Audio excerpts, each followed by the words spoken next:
In September of 1944, in the bombed-out ruins of a Dutch town called Oosterbeek, a British major named Robert Henry Kane crawled to a position behind a brick wall and waited for the German tank. The tank was a Tiger, 57 tons of welded steel, an 88mm gun in its turret that could punch a hole through any Allied tank in service. Major Kane had no anti-tank gun. He had no working radio. He had no support beyond a few exhausted paratroopers in the buildings behind him. What he had was a 32-pound steel tube with a spring inside it that he had to cock by lying on his back and pulling the bolt with both hands and both feet. The tube had no proper aiming sight past 100 yards. It looked, to anyone who saw it for the first time, like a household appliance, a wash boiler, a stovepipe with handles, an industrial accident. Its official name was the Projector Infantry Anti-Tank. Its nickname among the men who carried it was less polite. Over the next 6 days, Major Kane would use it to engage at least 3 Tiger tanks and a number of self-propelled guns. He would lose his hearing temporarily. He would carry shrapnel in his face for the rest of his life. He would be awarded the Victoria Cross. And the wash boiler, the weapon the British Army had refused, scoffed at, called a joke, and eventually issued to its infantry because it had nothing else, is the reason he came home alive. To understand why the British Army issued its infantry a weapon that looked like a stovepipe with a spring inside it, you have to go back 2 years. In the summer of 1942, British infantry had no effective handheld anti-tank weapon. The boy's anti-tank rifle, designed in the mid-1930s, was a 5-foot-long bolt-action rifle firing a 1/2-inch armour-piercing bullet. Against early war German armour, the Panzer I, the Panzer II, it had been adequate. Against the Panzer III with its face-hardened armour, it was already obsolete by 1940. Against the Panzer IV with the long-barrel 75mm gun and added side armour, the boy's rifle did literally nothing. Soldiers in North Africa reported firing entire magazines into the side of a moving Panzer, 4 at 50 yards, and watching the bullets bounce off and ricochet harmlessly into the desert. The boys had given British infantry exactly one form of anti-tank defence by 1942. Close your eyes and hope. Worse was on the way. German intelligence already knew about the new Tiger heavy tank, a 57-ton machine with 80mm side armour and 100mm front armour that no infantry weapon in the British infantry could penetrate. The Tiger entered service in late 1942. By early 43 it was on the battlefield in Tunisia. The first British infantry units to encounter Tigers reported them as unstoppable. Bullets bounced, mortar rounds glanced off. Even the new 6-pounder anti-tank gun, a proper artillery piece, needed to hit a Tiger from the side at close range to have any effect, and the 6-pounder weighed 800 kilograms. You could not carry it through a hedgerow. You could not parachute it into a Dutch town. You could not run with it through the streets of a contested village. The infantry needed something else. They needed something a single soldier could carry, something that could fit in a slit trench. Something that could be fired from cover without the operator having to expose his entire body, and something that could somehow penetrate the armour of a 40, 50 or even 60-ton German tank. The Americans had an answer. It was called the bazooka, and it had been issued to United States Army units in late 1942. It was a 35-inch aluminum tube that fired a hollow charge rocket. It was light. It was fast to load. It was already in mass production. The British War Office requested the bazooka design under Lend-Lease. The Americans agreed.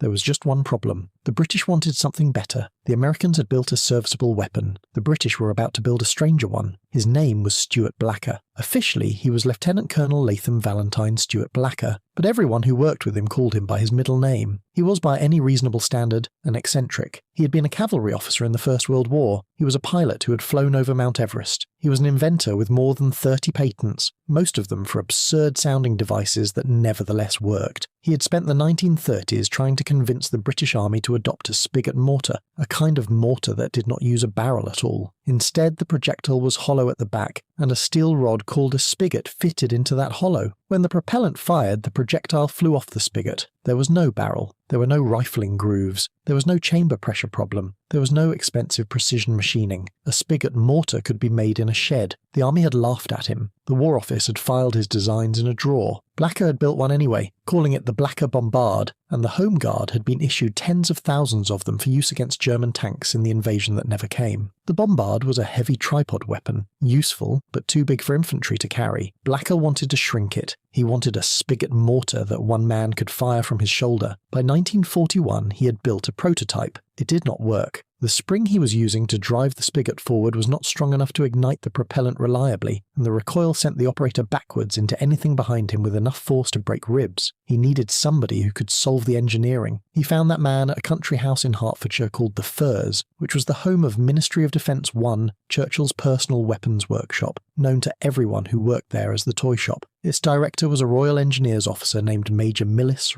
Jefferis. He was, in temperament, the opposite of Blacker. Where Blacker was theatrical, Jefferis was quiet. Where Blacker was eccentric, Jefferis was precise. He looked at Blacker's prototype, listened to the description of the problem, and said he would have it working in 3 months. He delivered it in 2. The War Office did not want it. The Director of Royal Artillery saw the prototype in early 1942 and called it crude. The Small Arms School at Hythe tested it for accuracy and gave it a report describing the aiming sight as optimistic. Senior army officers who had previously rejected the Blacker bombard now rejected the bombard's smaller cousin for the same reasons. They said it was ugly. They said it was too heavy. They said it required too much physical strength to cock. They said its bomb was unreliable. They said any infantryman trying to use it under fire would either miss, get killed, or both. They suggested that the British Army adopt the American bazooka instead. Jefferis ignored them. Blacker ignored them. Churchill, who was personally fond of the toy shop and personally fond of strange weapons, ordered the project to continue. By the end of 1942, the design was finalised. It would be called the Projector Infantry Anti-Tank, abbreviated to PIAT. The first production examples reached units in early 1943. 500 a week were rolling out of factories by the middle of that year. By the time the British and Canadian armies landed in Sicily in July of 43, every infantry section had at least one, and the men who got them, the ones who had to cock them, carry them, and aim them at things, did not love them. Not at first. They learned to love them when the first tiger died at 100 yards. Now, here is what made it actually work. The PIAT was not a mortar in the traditional sense. It was not a rocket launcher like the bazooka. It was a spigot mortar that had been crossed with a spring-loaded harpoon gun, and the result was unlike any other weapon in the war. The basic mechanism worked like this. The PIAT consisted of a heavy steel tube about 3 feet long, with a wooden shoulder stock at the back and a metal monopod at the front. Inside the tube was a long steel rod, the spigot driven forward by a massive spring. To prepare the weapon for the first shot, you had to compress that spring, and this is where the PIAT became, briefly, the most physically demanding infantry weapon of the Second World War. You lay on your back. You placed both feet on the front monopod. You gripped the trigger handle and the stock with both hands, and you pulled the entire shoulder stock backwards using the strength of your back, arms and legs together until the spring engaged. The pull required about 90 pounds of force. Soldiers under 5'6" were sometimes physically unable to cock a PIAT at all. Soldiers under 9 stone could do it, but reported pulling muscles or wrenching backs.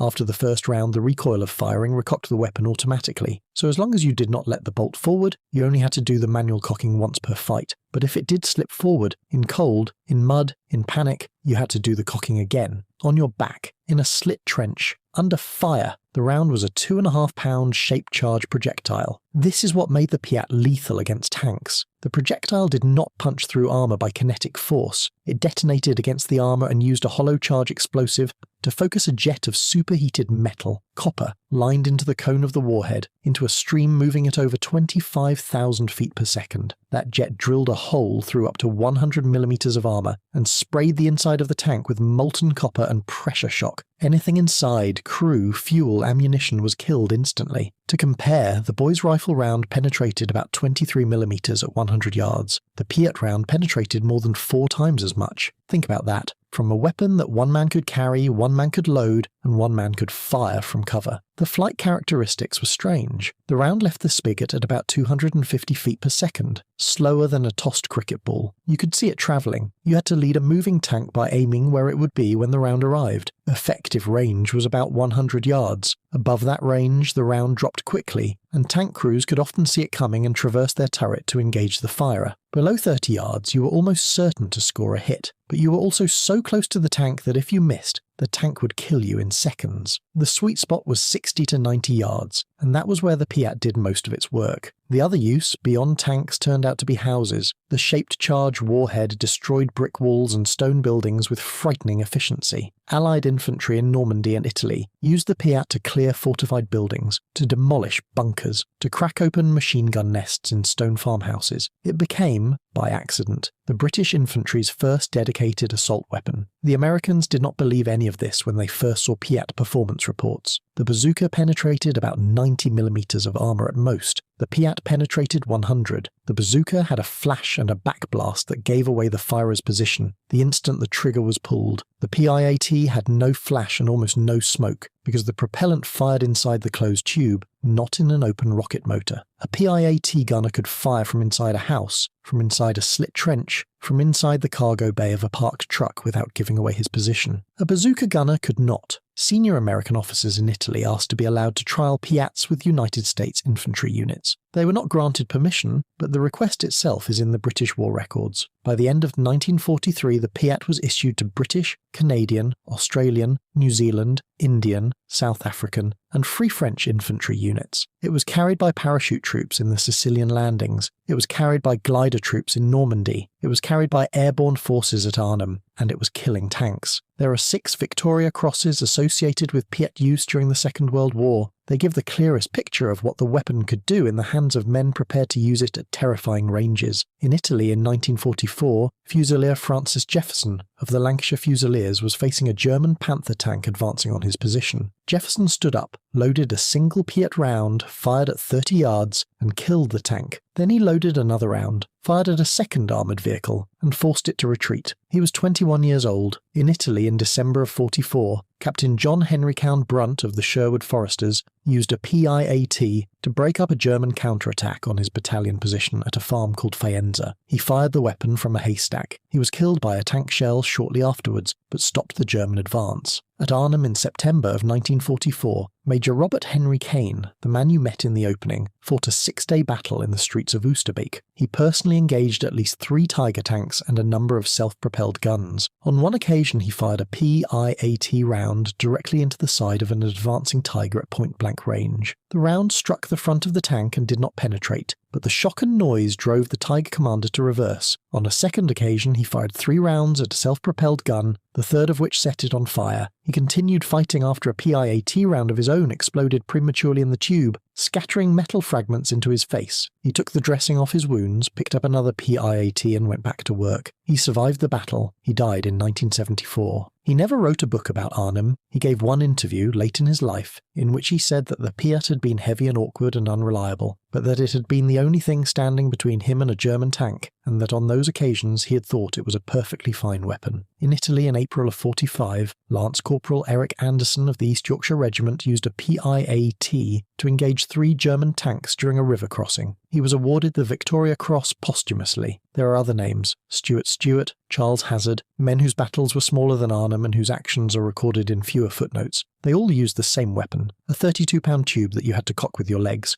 a 2.5-pound shape charge round that flew slower than a tossed ball, a weapon that the War Office had said was ugly and impractical, and that the British Army had issued anyway because nothing else had been available. And the men who carried it killed German tanks with it, hundreds of them. Tigers, Panthers, Panzer IVs, self-propelled guns, assault guns, half-tracks. The washboiler had done its work. Compare it to what the Germans were carrying. The Panzerfaust, introduced in 1943, was lighter than the PIAT, simpler and disposable. It would later become the ancestor of every shoulder-fired anti-tank rocket in the world. But the Panzerfaust was a one-shot weapon. The PIAT could fire as many rounds as the operator could feed it. The Panzerfaust had a backblast that betrayed the firer's position. The PIAT did not. The Panzerfaust could be fired only from outside. The PIAT could be fired from inside a building. By the end of 1944, German tank crews in Italy and Normandy reported the PIAT as the more dangerous of the 2 weapons to encounter at close range, because they could not see where it was coming from. Let me put you in a slit trench outside Oosterbeek on the 18th of September, 1944. It is just after midday. You are 19 years old. You are wearing a red beret of the 1st Airborne Division. You have not slept properly in 3 days. You are alone in the trench with a PIAT. The man who was sharing the trench with you was killed by a sniper an hour ago. You can hear a tank engine. It is heavy and grinding. It is coming from the direction of the bridge. You lie down on your back in the bottom of the trench. You place both feet on the monopod. You pull. The spring engages with a heavy click that you feel through your boots.